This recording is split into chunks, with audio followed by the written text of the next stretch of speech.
नाट्यशास्त्र का संक्षिप्त इतिहास ये विषय हम देख रहे हैं।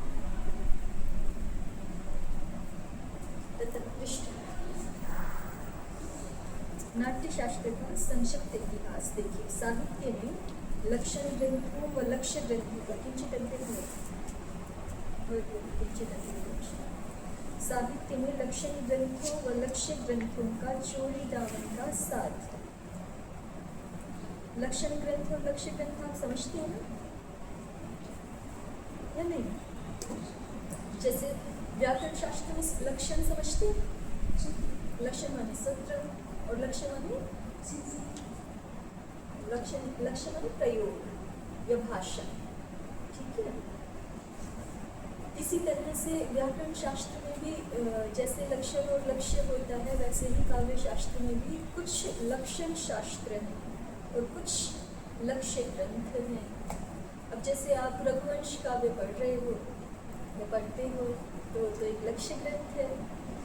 इसमें ऐसे नहीं बताया ना कि ये श्लोक ऐसे बनेगा, इसका ये लक्ष्य, इस श्लोक का ये लक्षण है या इसमें ये अलंकार है, इसमें जो है ये छंद प्रयोग हुआ है। ऐसी चर्चा वहाँ नहीं करते ना कि छंद इतने प्रकार का होता है, अलंकार इतने प्रकार का होता है, ये नहीं करेंगे वहाँ चर्चा।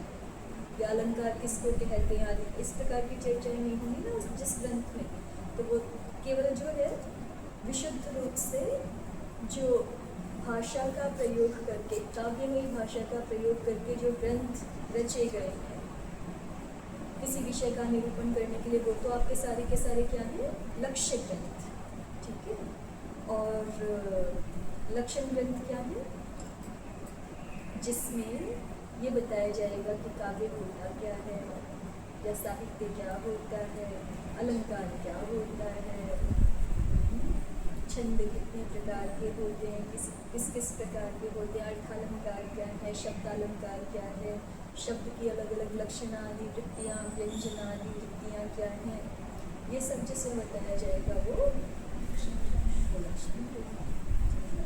तो साहित्य में लक्षण ग्रंथों व लक्ष्य ग्रंथों का चोली दामन का साथ है। दोनों एक दूसरे के सहयोगी बनकर साहित्य की श्री वृद्धि में योग देते हैं। यद्यपि साहित्य के आदि विधायक लक्ष्य ग्रंथ काव्य नाटक आदि ही हैं, किंतु वे जहाँ एक और स्पष्ट किया ना, लक्ष्य ग्रंथ में कौन आते हैं, अलग अलग प्रकार के काव्य, जैसे रघुवंश हो गया, मेघदूत हो गया आदि, और नाटक अभिज्ञान शाकुंतलम आदि। ठीक है, ये लक्ष्य ग्रंथ हैं। किंतु वे जहाँ एक और लक्षण ग्रंथों को प्रोत्साहित करते हैं, वहाँ उनके द्वारा नियंत्रित भी होते हैं। वे लक्षण ग्रंथों को प्रोत्साहित भी करते हैं ना, क्योंकि लक्षण ग्रंथ ही उनके बारे में बताता है कि देखो कवि ने ये जो काव्य रचना की, इसमें ये वैशिष्ट्य है, इस प्रकार का अलंकार है, इस प्रकार का छंद है, वृत्त है।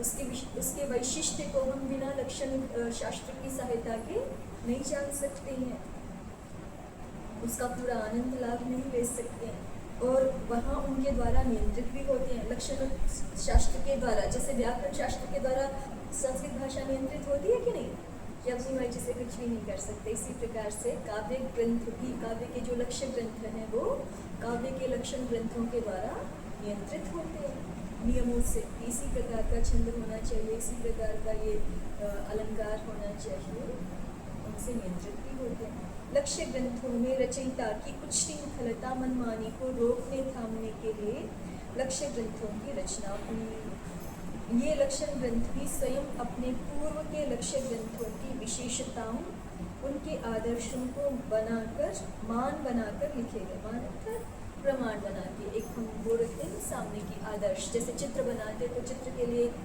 बिंब चाहिए होता है ना, उसको प्रतिबिंबित करने के लिए, वैसे ही उसको एक मान बनाकर लिखेंगे तथा उन्हीं मानों को प्रतिमान उन्हीं मानों को भावी काव्यों या नाटकों का निकषोपल घोषित किया गया। निकषोपल जानते हैं? कसौटी को कहते हैं। उपल माने तो पत्थर होता है, और निकष रूप उपल जैसे स्वर्णकार आदियों के पास, मेरे पास रखा है एक, दिखा देंगे आपको। निकषोपल होता है, स्वर्णकारों के लिए एक अलग होता है और जोहरियों के लिए अलग होता होगा। हमारे पास वो स्वर्णकारों वाला है। एक बालक के पिता स्वर्णकार थे, तो उनसे मैंने पूछा कि ये शास्त्र में बार बार आता रहता है, ये क्या चीज़ होती? तो उन्होंने ला करके दिया, एक पत्थर होता है, और उस पर घिस करके उसका परीक्षण करते हैं ये कितना शुद्ध कितना अशुद्ध है। ऐसे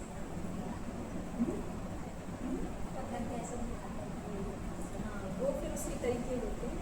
वही तो उनका वैशिष्ट्य है स्वर्णकार का, मतलब उनको अनुभव से पता चलता है कि ये इतनी चीज़ इसमें है, इतना नहीं। उसके आगे परीक्षण के वैज्ञानिक तरीके भी होते हैं, कुछ केमिकल्स आदि भी रासायनिक प्रक्रियाएं उससे जारी होती हैं।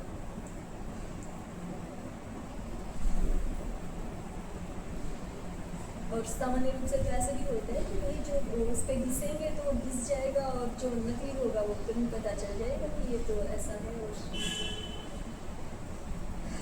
तो उन्हीं मानों और भावी काव्यों को नाटकों का निकषोपल माने कसौटी, जिसपे कस के देखा जाता है कि हाँ ये शुद्ध है कि नहीं। वाल्मीकि, व्यास आदि कवियों की काव्यों ने ही भामह को अलंकार विभाजन का मार्ग दिखाया। कवि भामह को अलंकार विभाजन का मार्ग दिखाया। अन्यथा रामायण, महाभारत या अन्य पूर्ववर्ती कवियों की कविता के अभाव में भामह के लिए कविता कामिनी के इन सौंदर्य विधायक उपकरणों का पता लगाना असंभव नहीं होता क्या? मतलब कह रहे हैं कि भामह कवि जी ने जो है वो अलंकारों का विभाजन किया, तो कब कर पाए कि उनके सामने जो है वो बहुत सारे काव्य थे, उनको देख देख कर अलग अलग कि ये अलग प्रकार का है, ये अलग प्रकार का छंद है, ये अलग प्रकार का अलंकार है, ऐसा देख देख करके फिर उन्होंने अलंकार आदि का विभाजन किया। अन्यथा तो फिर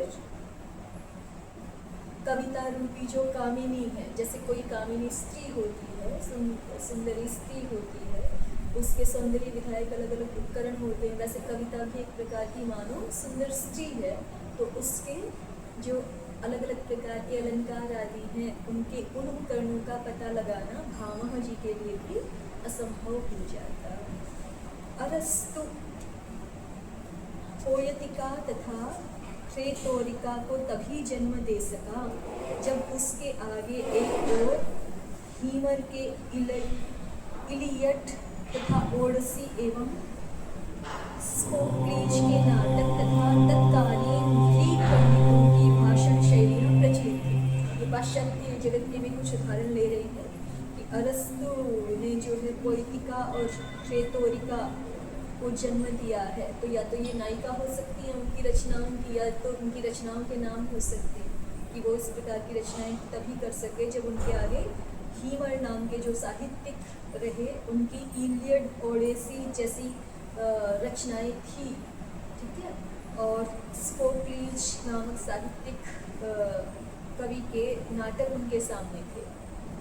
तत्कालीन ग्रीक पंडितों की भाषण शैलियाँ उनके सामने थी। इतना सब कुछ देख करके वो अपनी अरस्तु जी पोएटिका और रेटोरिका को जन्म दे सके, ठीक है। तो ये उनकी रचनाएं ही प्रतीत हो रही हैं। इन लक्ष्यों के अभाव में लक्षण की स्थापना हो ही कैसे सकती थी? ठीक यही बात संस्कृत के नाट्य शास्त्र के विषय में कही जा सकती है। हम बता चुके हैं कि संस्कृत का नाट्य शास्त्र संस्कृत के नाटक साहित्य की समृद्धि का साक्षी है।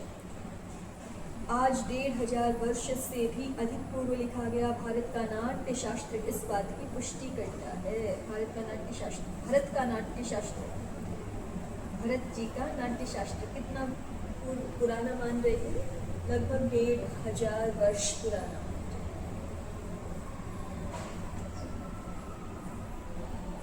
आज से 1,500 वर्ष से भी अधिक पूर्व लिखा गया भरत का नाट्यशास्त्र। और ये नाट्यशास्त्र क्या है? लक्षण ग्रंथ है, लक्ष्य ग्रंथ नहीं है। क्या है? लक्षण ग्रंथ। तो ये क्या सिद्ध करता है कि इससे पहले बहुत सारे लक्ष्य ग्रंथ भरत जी के सामने रहे होंगे, है ना।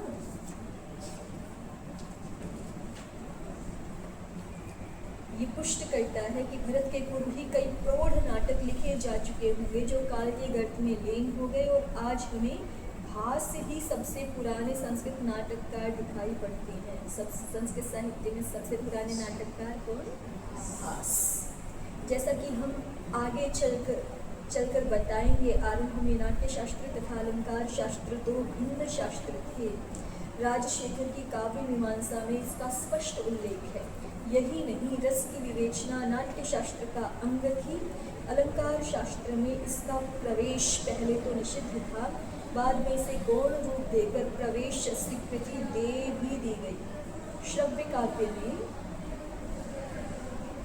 देखिए, अभी आगे चलकर क्या बताने वाले हैं कि आरंभ में नाट्य शास्त्र और अलंकार शास्त्र अलग अलग थे, भिन्न भिन्न शास्त्र थे।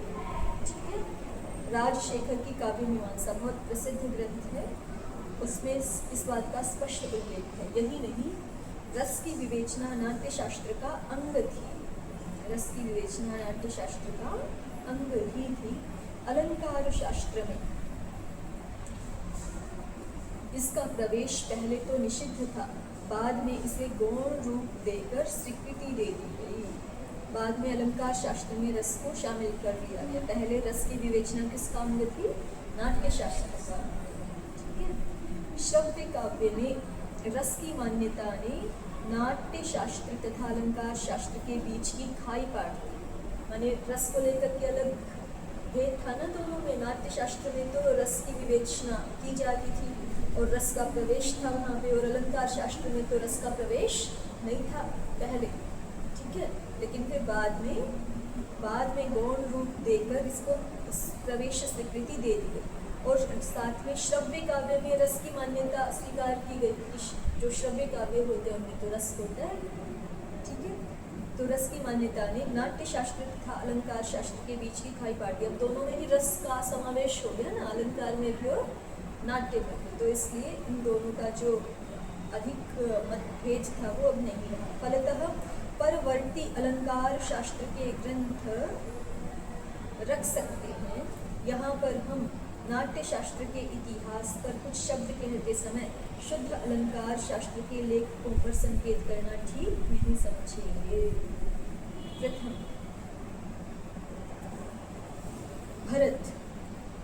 भरत का नाट्य शास्त्र। अब भरत जी का परिचय भी इसी में थोड़ा आ जाएगा। भरत का नाट्य शास्त्र पर सबसे प्राचीन ग्रंथ है। नाट्य शास्त्र पर ही नहीं, अलंकार शास्त्र, संगीत, नृत्य तथा नाटक सभी का इसे प्राचीनतम पथ प्रदर्शक मानना होगा। ठीक है। चाहे संगीत, चाहे नृत्य, चाहे नाटक और चाहे अलंकार शास्त्र, सबका उद्गम किसको मानना होगा? भरत जी के नाट्य शास्त्र को ही। भरत का नाम प्राचीन ग्रंथों में, भरत के परवर्ती ग्रंथों में दो प्रकार से मिलता है। एक वृद्ध भरत या आदि भरत, दूसरे केवल भरत। भरत जी का नाम भरत इतने रूप में भी मिलता है या कहीं कहीं पर भरत जी को वृद्ध भरत या आदि भरत इस नाम से भी पुकारा गया। ठीक है। नाट्य शास्त्र के विषय में भी कहा जाता है कि नाट्य शास्त्र के दो ग्रंथ मिलते हैं, एक नाट्य वेदागम और दूसरा नाट्य शास्त्र। जिस प्रकार से उनका नाम दो रूप में प्रचलित है ना, भरत या तो फिर आदि भरत, वृद्ध भरत, उसी प्रकार से उनके नाट्य शास्त्र के भी दो नाम प्रचलित हैं, नाट्य शास्त्र और नाट्य वेदागम। पहला ग्रंथ 12 साहस्री तथा दूसरा ग्रंथ। नाट्य शास्त्र के भी दो ग्रंथ मिलते हैं, नाम ही केवल प्रचलित नहीं है, दो ग्रंथ ही मिल रहे हैं। ठीक है। नाम तो अलग अलग है ही, दो ग्रंथ अलग अलग मिल रहे हैं क्योंकि आगे श्लोक संख्या अलग अलग बता रहे। पहला ग्रंथ 12 साहस्री, 12 साहस्री माने 12,000 श्लोक वाला। ठीक है। 12,000 श्लोक वाला। और दूसरा ग्रंथ षट साहस्री भी कहलाता है, माने उसमें 6,000 उसमें सूत्र हैं, श्लोक हैं। शारदा तनय के मतानुसार षट साहस्री प्रथम ग्रंथ का ही संक्षिप्त रूप थी। शारदा तनय नाम के एक विवेचक हुए हैं, काव्य ग्रंथ विवेचक। उनके अनुसार षट साहस्री प्रथम ग्रंथ का ही संक्षिप्त रूप। प्रथम ग्रंथ कौन? जो द्वादश साहस्री ग्रंथ है, उसी का ही संक्षिप्त रूप षट साहस्री था। ठीक है,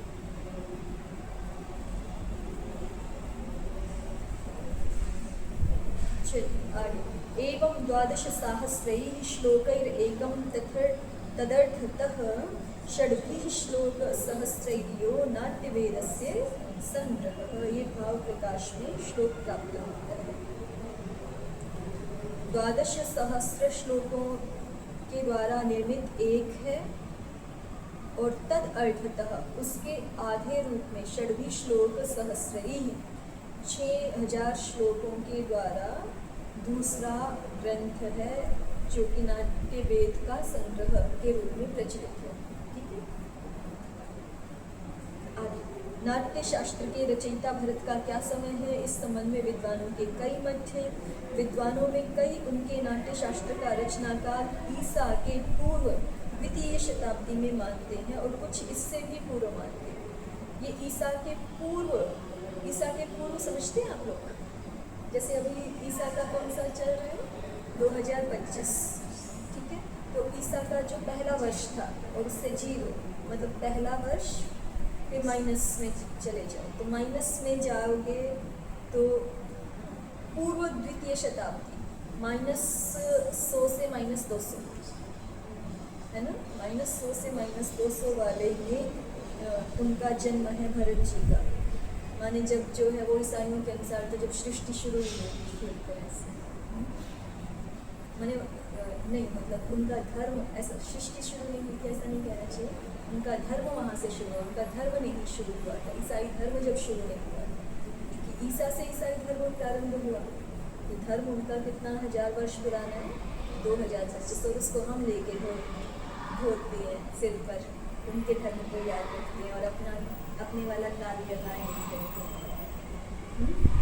कितनी वैसी बात है ना, पराधीनता की परिचय।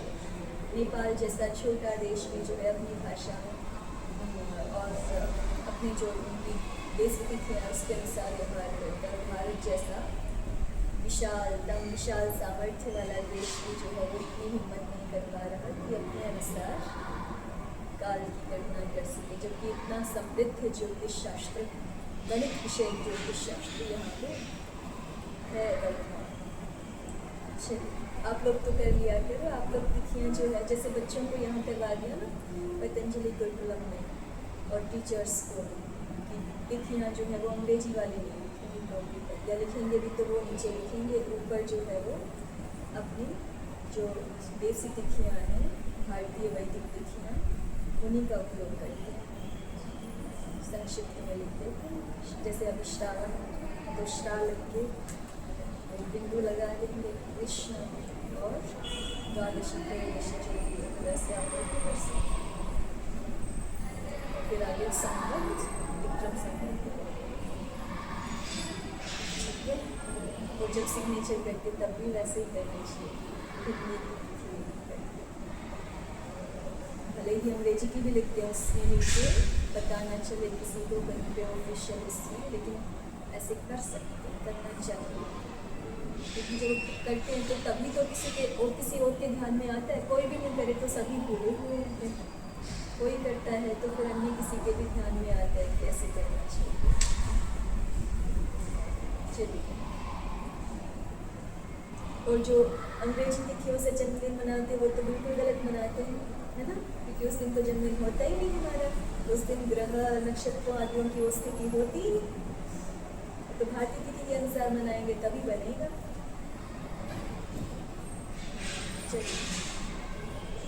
दूसरे विद्वान भरत का समय ईसा की दूसरी या तीसरी शती मानते हैं। ठीक है, माने ये पॉजिटिव वाले मानते हैं, ये थोड़ा अर्वाचीन मान रहे हैं। वो तो पूर्व द्वितीय शताब्दी मान रहे थे ना कुछ लोग, ईसा से पूर्व द्वितीय शताब्दी, और ये क्या कह रहे हैं कुछ लोग अन्य ईसा की दूसरी शताब्दी या तीसरी शताब्दी, माने ईसा के 100 से 200 वर्ष या 200 से 300 वर्ष तक के समय।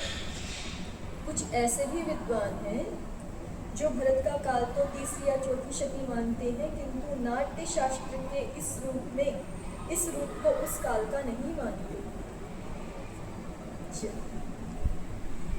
तो बहुत ज़्यादा मतों में हम नहीं जाएंगे, क्योंकि ये तो भिन्न भिन्न हो भी सकता है। आगे देखिए, द्वितीय अनुच्छेद। कुछ भी हो इतना तो अवश्य है कि भारत ही प्राचीनतम अलंकार शास्त्री, रस शास्त्री व नाट्य शास्त्री है। ठीक है, अलंकार के बारे में प्रथम विवेचन रस के बारे में और नाट्य के बारे में उन्हीं के द्वारा प्राप्त होता है, तो वही भारत के प्रथम अलंकार शास्त्री, रस शास्त्री एवं नाट्य शास्त्री हैं। जिनका ग्रंथ हमें प्राप्त है, ऐसे प्राचीनतम, से भी प्राचीनतम रहे होंगे निश्चित रूप से, लेकिन जिनका ग्रंथ अभी प्राप्त है ऐसे प्राचीनतम लोग। भरत के विषय में कुछ ऐसे बाह्य और आभ्यंतर प्रमाण हमें मिलते हैं जो उनके काल निर्धारण में कुछ सहायक हो सकते हैं। हम पहले बाह्य प्रमाण ही लेंगे। वैसे तो कालिदास का भी समय मतभेद से रहित नहीं, पर अधिकतर विद्वान उसे चौथी शताब्दी का ही मानते हैं। ठीक है, कालिदास का भी समय मतभेद से रहित नहीं है अधिक, लेकिन फिर भी उनको चौथी शताब्दी, चौथी ईस्वी का माना जाता है, माने 300 से लेकर 400 वर्ष ईसा के। कालिदास के विक्रमोर्वशीय नाटक में एक स्थान पर स्पष्ट रूप से भरत का निर्देश मिलता है। तो इसका मतलब भरत उनसे पहले ही रहे हैं कालिदास जी से। निर्देश ही नहीं, भरत उस काल तक इतने प्रसिद्ध हो चुके थे कि कालिदास इंद्र के समक्ष भरत के नाटक के अभिनय का संकेत करते हैं। ठीक है, इंद्र के समक्ष। तात्पर्य यह है कि नाट्याचार्य भरत कालिदास से पूर्व ही पौराणिक व्यक्तित्व धारण कर चुके थे। वे ऋषि थे, उन्होंने स्वयं ब्रह्मा से नाट्यवेद सीखा था। कहाँ से? ब्रह्मा जी से। इतना सामर्थ्य था उनका। नाट्य शास्त्र के प्रथम अध्याय में पाए जाने वाली नाटक की उत्पत्ति की घटना का सूक्ष्म संकेत कालिदास के पद्य से भी मिल सकता है। विक्रमोर्वशीय नाटक के प्रथम अंक का यह पद्य यूं है: मुनिना भरतेन यः प्रयोगो भवतीश्वष्टरसाश्रयो निबद्धः ललिताभिनयं तमद्य भर्ता मरुतां दृष्टुमनाः स लोकपालः। मुनिना भरतेन यः प्रयोगो भवतीश्वष्टरसाश्रयो निबद्धः। मुनि भरत जी ने जो प्रयोग आप लोगों में, आप सब में अष्ट रस आश्रय वाला निबद्ध किया है, ललिताभिनय युक्त तमद्य भर्ता मरुताम, उसको आज मरुत आदि देवताओं के भर्ता जो ब्रह्मा जी हैं, वो लोकपाल आज उसको दृष्टुमनाः देखना चाहते हैं।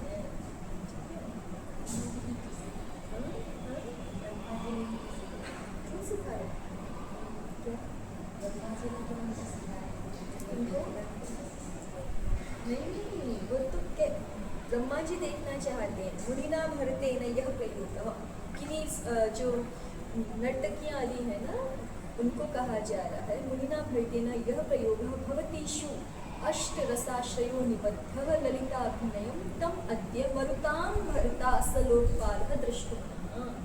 मरुत आदि देवताओं के भी जो हरण करने वाले हैं, वह लोकपाल ब्रह्मा आपके अभिनय को देखना चाहते हैं। ठीक है,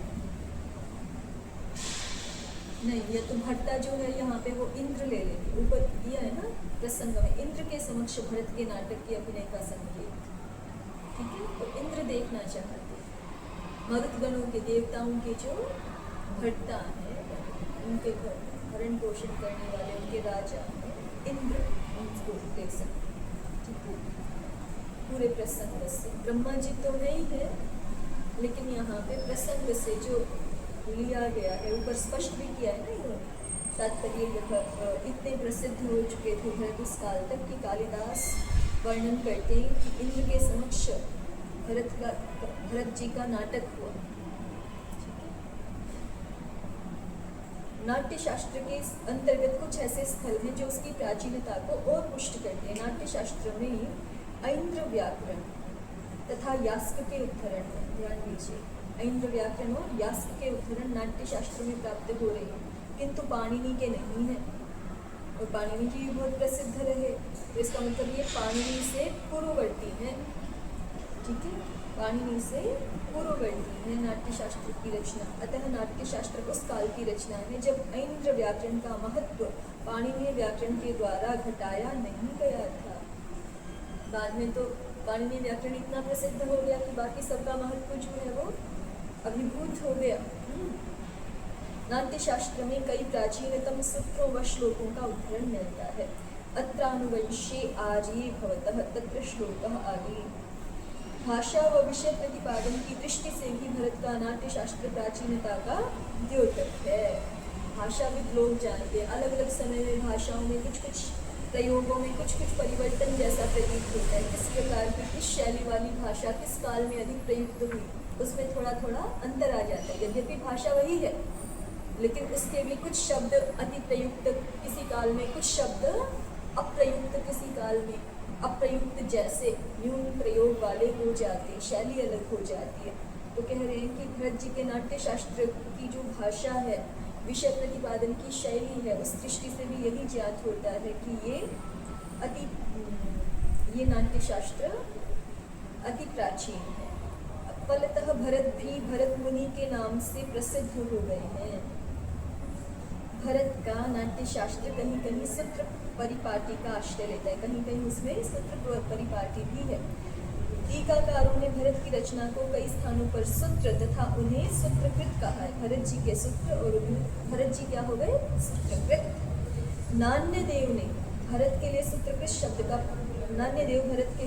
शब्द का प्रयोग करते हैं।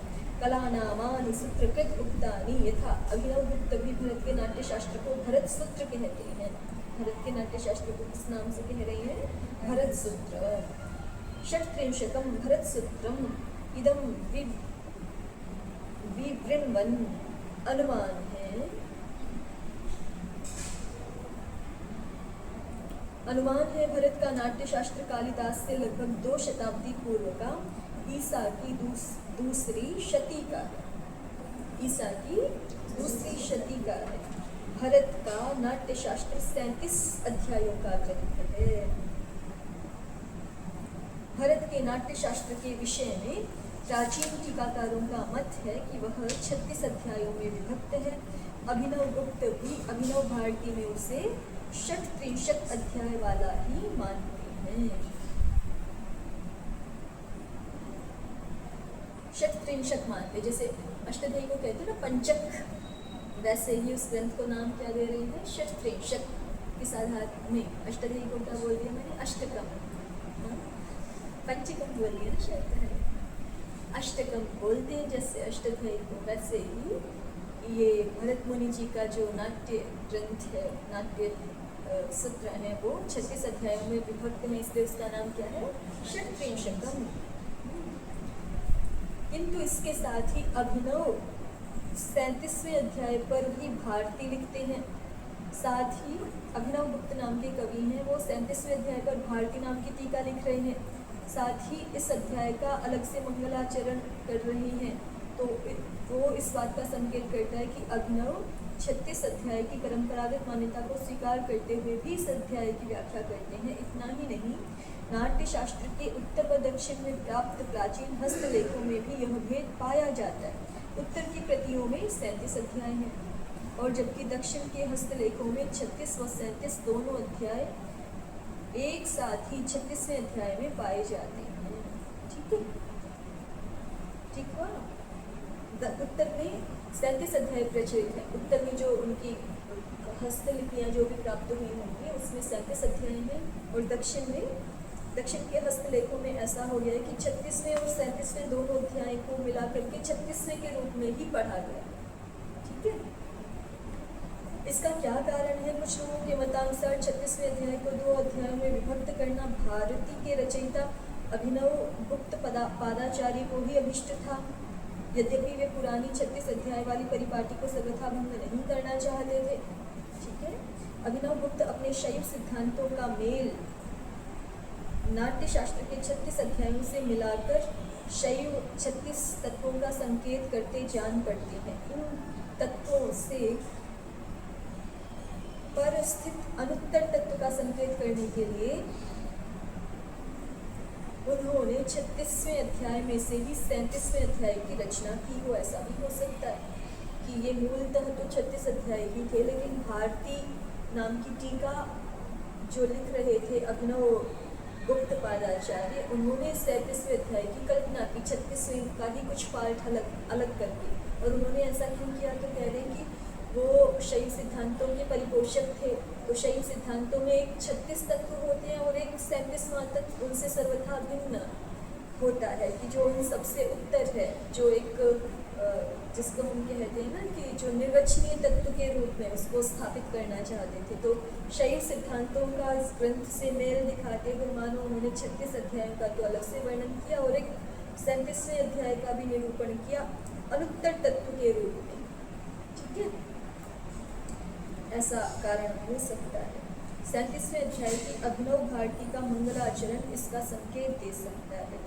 आकांक्षाणां प्रशमन विधेः पूर्वभावावधिनां धारा प्राप्त स्तुति गुरुगिरां पुष्य तत्व प्रतिष्ठा ऊर्ध्वाद् अन्यः परभुवि न वा यत् समानं चकास्ति प्रोधानन्तं तदहम् अधुनानुत्तरं धाम वन्दे।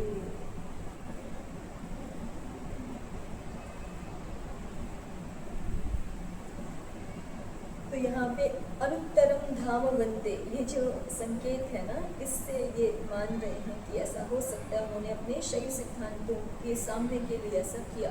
व्याख्याकार नाट्य शास्त्र के प्रथम अध्याय में नाटक व नाट्य शास्त्र, नाट्य वेद, नाट्य शास्त्र को ही नाट्य वेद नाम से भी कहा जाता है, उसकी उत्पत्ति का वर्णन है नाट्य शास्त्र के प्रथम अध्याय में, जिसका संकेत हम दे चुके हैं। बाद में रंगभूमि अर्थात रंगमंच कितने प्रकार के होते हैं, मंच सजाते हैं ना अलग अलग प्रकार के, तो रंगमंच कितने प्रकार के होते हैं, रंगमंच के विभिन्न अंग क्या क्या हैं, रंग शीर्ष, रंग मध्य, रंग पृष्ठ, मत्त, वारणी। शायद अभी भी नहीं होगा इतना ज़्यादा, जो आजकल के जो कॉलेज वगैरह होते हैं ना, ऐसे आर्ट के जो जहाँ पर ये भी कलाएँ सिखाई जाती हैं, वहाँ भी शायद इतना वो नहीं होता होगा। वो लोग भी इनको जो है प्रमाण मान करके चलते हैं। केवल इसी क्षेत्र में ऐसा नहीं, विद्या के हर क्षेत्र में ही इतना सूक्ष्म और गूढ़ विवेचन भारतीय ग्रंथों में प्राप्त था और अभी भी बहुत सारा तो है, लेकिन फिर भी जितना प्राप्त है उसका जो है वो सैकड़ों सहस्रों गुना नष्ट कर दिया जा चुका है दुर्मति लोगों की द्वारा। रंग शीर्ष, रंग मध्य, रंग पृष्ठ, मत्त, वारणी तथा दर्शकों के बैठने के स्थानों का विशद वर्णन है। चतुर्थ तथा पंचम अध्याय में पूर्व रंग विधान का वर्णन है। पूर्व रंग माने रंग से पूर्व की स्थिति क्या क्या रहेगी। इसके बाद भरत ने चारों प्रकार के अभिनयों का क्रमशः वर्णन किया है। अब हम आगे देखेंगे कि नाट्य शास्त्र में अभिनय 4 प्रकार का माना गया है, सात्विक, आंगिक, वाचिक तथा आहार। 4 प्रकार का अभिनय, सात्विक, आंगिक, वाचिक और आहार। नाट्य शास्त्र के 6 तथा 7वें अध्याय में सात्विक अभिनय का विचार किया गया है। इसके अंतर्गत भावाभिव्यक्ति आती है। रसों, भावों, विभावों, अनुभावों व संचारियों का विचार भरत ने यहीं पर किया है। आगे के 6 अध्यायों में 8वें से 13वें अध्याय तक आंगिक अभिनय का विवेचन है। 14वें अध्याय से 20वें अध्याय तक वाचिक तथा इसके बाद आहार्य अभिनय की विवेचना की गई है। भरत के इसी विभाजन को लेकर आगे के नाट्यशास्त्री चले हैं। भरत के नाट्यशास्त्र के विषय में एक और बात, कुछ लोगों का यह भी मत है कि नाट्यशास्त्र के रचयिता भरत न होकर भरत का कोई शिष्य था। यह मत अभिनव गुप्त के समय में भी प्रचलित था। अभिनव ने इस मत का डटकर खंडन किया है तथा इस बात को सिद्ध किया है कि नाट्यशास्त्र भरत की ही रचना है। अपने खंडन का उपसंहार करते हुए अभिनव ने भारतीय टीका में लिखा है, एतेन सदाशिव ब्रह्म भरत मत त्रय विवेचनेन ब्रह्म मत सारता प्रतिपादनाय मतत्रयी सारासार विवेचनम तद्ग्रंथ खंड प्रक्षेपेण विहितम इदं शास्त्रम न तु मुनिरचितमिति यदाहुर नास्तिक धृत्योपाध्यायस्तत्प्रत्युक्तम। ठीक है, स्पष्ट लिखा है ना। जो ऐसा मानते हैं कि तद ग्रंथ खंड प्रक्षेपेण विहितम इदं शास्त्रम न तु मुनिरचितम, भरत मुनि के द्वारा ये रचित नहीं है, तद आहुर नास्तिक धृत्योपाध्यायः, ऐसा जो है वो नास्तिक जो ऐसे जन है वो कहते हैं। तत्प्रत्युक्तम, उस बात का हमने खंडन किया है, इसका प्रति कथन किया है।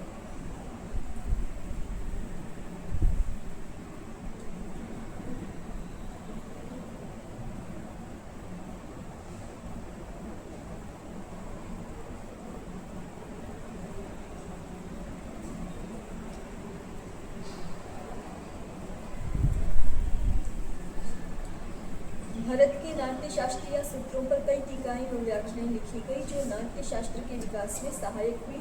उनमें कई तो अनुपलब्ध हैं। भरत टीका, हर्षकृत वार्तिक,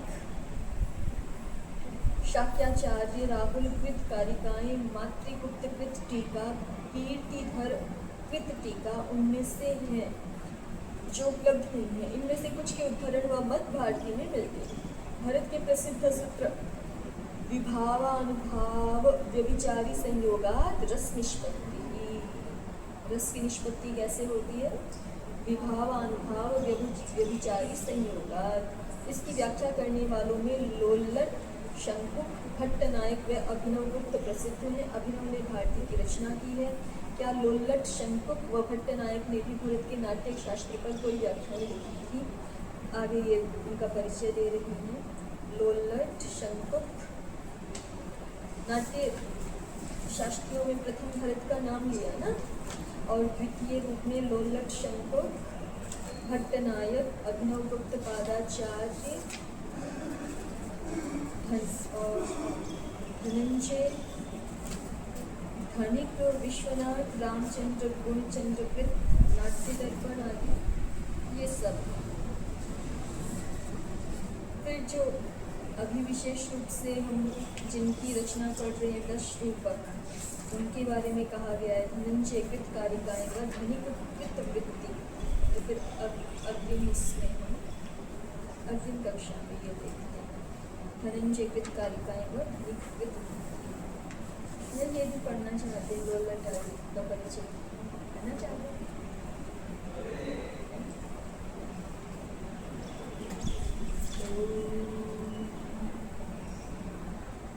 शांति शांति शांति। ओम श्री परमात्मा।